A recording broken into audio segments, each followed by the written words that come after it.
To be on a bleak battlefield in the middle of Tennessee. His cheekbones were especially prominent, and she wished she had some of the beef tea she'd made for the men last evening, as she did nearly every night. No matter that she watered it down to stretch as far as possible, the men always made quick work of it. "We ain't tasted nothing this good in months," they'd say, draining their cups. She'd always enjoyed cooking, but seeing her patients eat, even that little bit, did her heart good, in ways she couldn't have imagined before serving injured and dying men. She shifted her weight, and the soldier's grip tightened. He grimaced and clenched his jaw, moaning, as though determined not to cry out like the others. Empty bottles of laudanum on a nearby table caught her eye.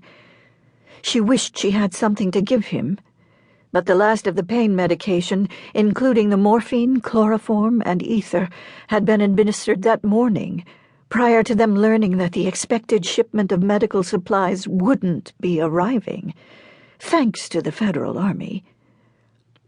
She could make sense of the interception of ammunition and currency, or even provisions, but medical supplies? Even war should have certain rules. Cannon fire thundered in the distance, and an icy wind knifed the canvassed confines of the hospital tent. The moans and cries of the wounded and dying rent the air, and Eleanor shivered against the chill of it all. Though it was absurd, she was certain she could feel the earth groaning, straining beneath her feet, wondering, as she did, how much longer this insanity could continue. Surely this was what hell was like. And yet, as she thought of the dark calamity of madness occurring just over the hill, she knew she'd only seen the outskirts of hell in these tents. How had she lived for 26 years without realizing how precious and fragile life was, and how tenuous its peace?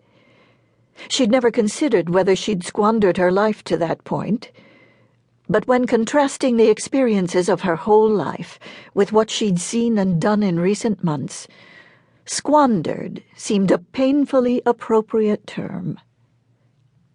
Her focus moved down the row of soldiers lining both sides of the tent. How many more would die before the two sides determined enough blood had been spilled? When she'd first read the advertisement in the Murfreesboro newspaper soliciting plain-looking women between the ages of 35 and 50 to volunteer in field hospitals and surgical tents, she'd wondered whether her age would prevent them from accepting her.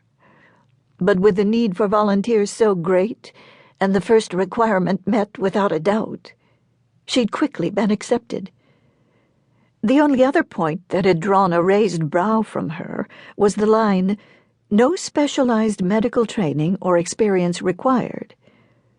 But it hadn't taken her long to understand why, and to realize that she'd grossly underestimated the task for which she'd volunteered.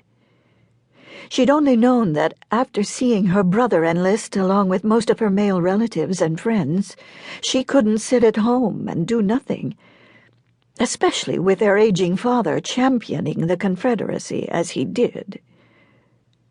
She briefly closed her eyes, fatigue and worry joining forces.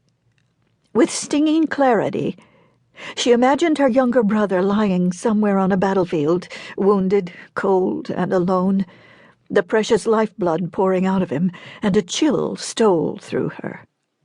If anything happened to Teddy, she didn't know how she would bear it, or how their father would hold up beneath the weight of such a loss. Though he possessed the physical strength of a man half his age, and at 6'4", only 5 inches taller than she, still stood ramrod straight. Her father's mind was slipping. Her mother's passing, nearly a decade ago, God rest her soul, had been especially difficult for him. He'd endured a long period of grief, mourning her passing. But in the past few months, Eleanor had noticed a marked change in his memory and in his ability to recall recent details. A sudden